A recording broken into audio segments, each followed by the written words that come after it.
the 2017 Mercedes-Benz E300. This, according to Mercedes, is the most intelligent sedan in the world. Moreover, this is the most technologically advanced car Mercedes-Benz has ever built. I'm Jay, and welcome to the latest episode of Car Buzz Unboxing Reviews. And of course, this is the new Mercedes-Benz E300, or what many of you know to be the Mercedes-Benz E-Class. So we're going to talk today a lot about this car's technology because it is just filled with so much of it. But before I get started, I want to thank Mercedes-Benz of Walnut Creek for letting Car Buzz come on down and film this car for you today. So the Mercedes-Benz E-Class, this is currently the 5th generation, and it's one of the best-selling mid-size luxury sedans on the market. And at times, it's even outsold the the BMW 5 Series and the Audi A6. Now, the only luxury sedan that sold more units in 2014 and 2015 than the previous generation E-Class was, believe it or not, the Lexus ES. No joke. But from the moment you step inside this car's interior, it's not only elegant, it's just taking technology to all new heights, and you just can't even see it without the car being turned on. And I'm going to show you more details of this interior in a few minutes, and you're going to understand what I mean when I explain not just the car's technology, but just in how it's almost as if Mercedes-Benz skipped a generation of E-Class and went ahead 6, 7, 8 years and came to this. It's that much of an improvement over its predecessor. Now, what I also really like is this car's styling. Now, you may not know this, is that this E-Class is based on the same modular platform as the new C and S-Class sedans as well. And it looks a lot like both of them. And that's a really good thing. This one, it's painted polar white. It's got 18-inch AMG 5-spoke wheels, AMG body cladding, and AMG exterior sport package. Those both cost an extra $650. But overall, the styling, it's curvier and it's more flowing. It's just not quite as conservative as previous Mercedes E-Classes were, and I know a lot of people think of Mercedes-Benz as this really old man conservative brand, and it's really trying to shed that image. And this car does it brilliantly. The rear lights, LEDs, of course. The front end, they have, LED headlights. In fact, the LED headlights up front, it's called an adaptive LED matrix lighting system. Basically, it's a light pattern that it'll alternate in city driving or through information sent to it, or to the lights through the nav system. So, like when you're approaching intersections, the strength of the LEDs is going to change. So it's really just like, you can consider this a smart car. And that's just one of the many, many new technologies.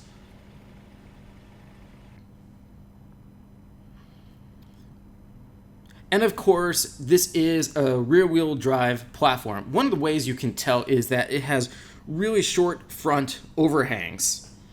Now, this car, it's bigger in both length and wheelbase than its predecessor, which helps result in those shorter front overhangs. But it's also 2 millimeters narrower and 6 millimeters lower than before.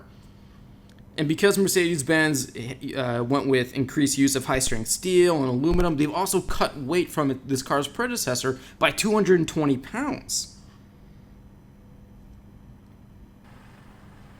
Now, would I go with a white exterior?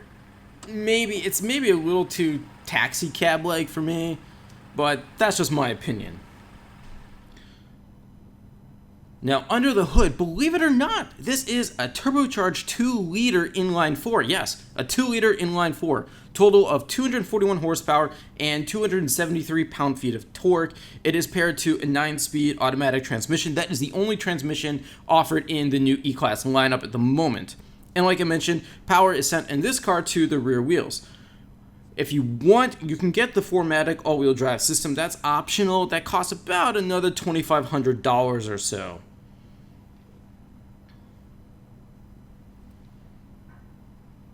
But one of the reasons why all these automakers are going to turbocharged inline-fours, 2 liters, are very, very popular. Again, it's fuel economy. It's every government in the world, mainly in Europe, especially so they're just, it's all about reducing the carbon footprint of cars. And this car, it's actually pretty fuel efficient. 22 miles per gallon in the city, 30 on the highway, and a combined 25 miles per gallon, that's pretty good. So let's talk about this interior a bit here. Now, this is all black leather and it's got brown ash wood trim. At first, I thought it was like a kind of like a black piano type trim, which is the standard bit, but the brown ash wood is just, you have to really see it up close to really appreciate it because it's beautiful. In fact, buyers for the new E300, they have 64 colors of ambient interior lighting to choose from. I mean, there's so many ways you can customize this car just to make it your own, and Mercedes is more than happy to make that happen for you. So let's take a look at these rear seats here. Now you got to remember, this is a mid-size sedan. The C-Class is the compact premium sedan, and the S-Class is the large, almost limo-like, chauffeur-driven sedan. And the E-Class offers probably the happy medium for many people because the rear seats are quite spacious here.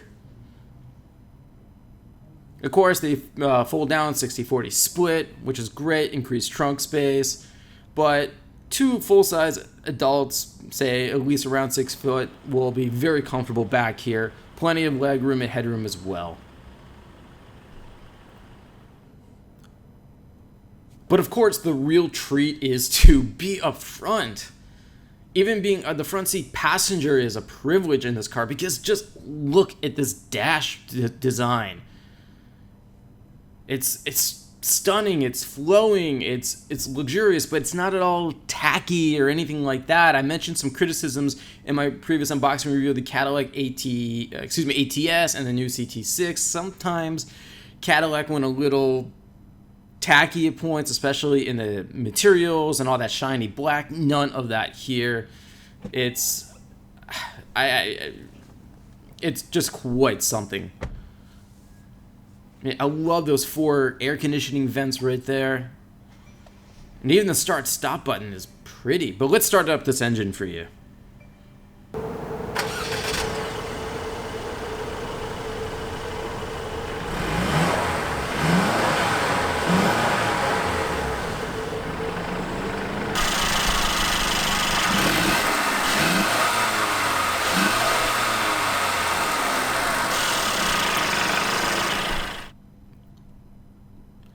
Alright, it doesn't have the sound of a naturally aspirated engine or V6 or anything like that, but it does the job.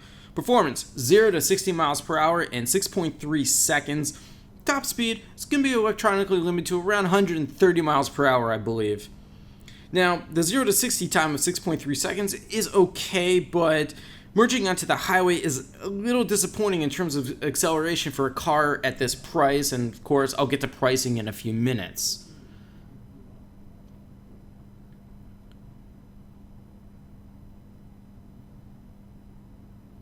But just look at this interior. It's right up there with what Audi is doing. And I've always said that Audi probably builds the best quality interiors in the business. And when I take a look at this E300 as well as the AMG GT, I did an unboxing review of that car as well. I mean, the quality is there, but it's just these interior designs are passionate. There's so much passion that goes into the design. It's unbelievable. Now, this is super cool.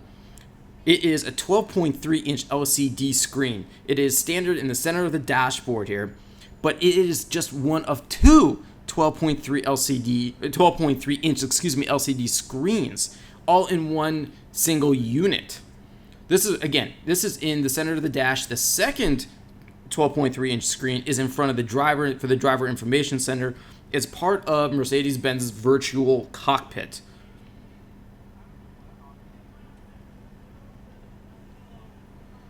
And of course, all of these systems here, they can be controlled with a rotary knob on the center console,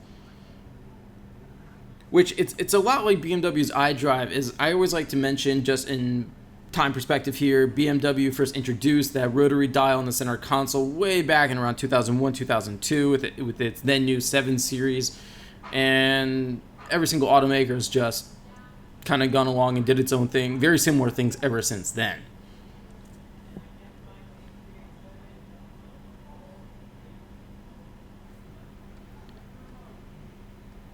So that COMAND infotainment system, like COMAND is what Mercedes-Benz calls it, BMW says iDrive. Now, COMAND infotainment system is controlled by that rotary dial, as you just saw, and there's also sensitive control buttons on the steering wheel.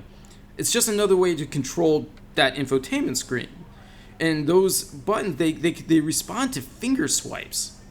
It's really, really cool, and I like that because this way the driver doesn't have to lean over and touch the screen, or the rotary dial while they're driving. They can do it all on the steering wheel. Now, right above and behind that rotary dial, as you can see, it is just like a touch pad, and you can also control the system from there. But I mentioned this in my unboxing review of the AMG GT that I really don't like that touchpad above the rotary dial. It responds just fine. I just found it to be a little awkward, but I think it's by having those functions available on the steering wheel for the driver, I really don't see the need for that touchpad anymore. But Mercedes-Benz is still going for it.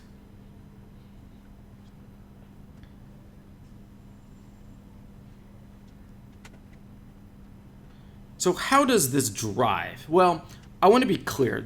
It does not drive like a sports car. If you want that, I encourage you to check out the upcoming Mercedes-AMG E43 as well as the next generation E63, the latter of which competes directly against the BMW M5. But still, this car had a really nicely tuned chassis. And I think for the majority of buyers who just want a luxury midsize sedan, this E300 is going to exceed your expectations. It's a very smooth ride, and it won't disappoint.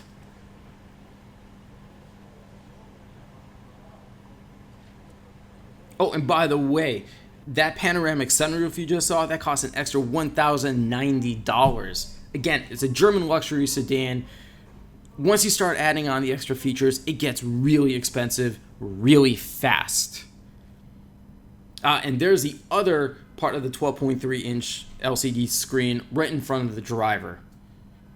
And if you saw our recent unboxing review of the Audi A4, it's got something very similar to what you see here. But Mercedes is taking it up an extra notch. Again, this is the most technologically advanced car Mercedes has ever built, and it's just one big technology display.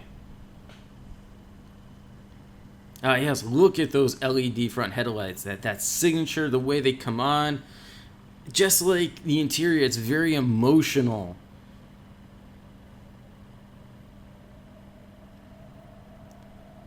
But now I want to talk to you about some of this car's technology. There's just so much going on, but I picked some of the highlights that I think you'll really find interesting. And this technology, it really revolves around, I'm sure you can guess it, safety, as well as autonomous driving. One of these new technologies updated technologies rather, is called Drive Pilot, and it's basically adaptive cruise control, and it also has semi-autonomous steering that you can use to follow cars up to 130 miles per hour. And the system can even change lanes for you by when you hold the turn signal for 2 seconds, it'll just go ahead and do that lane change, just like that. Now, there's also something called evasive steering assist, and that kicks in with extra steering torque when you want to avoid something in the middle of the road.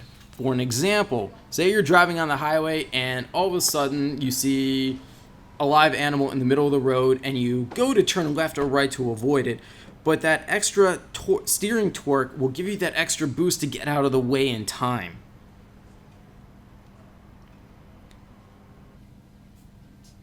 Oh, and by the way, the E300, it can even read the speed limit signs and adjust the speed limit accordingly, even in the dark. Yes. Now, for all of you guys who like to go a little faster, for an example, you can turn that system off. So But then again, it's nice to have.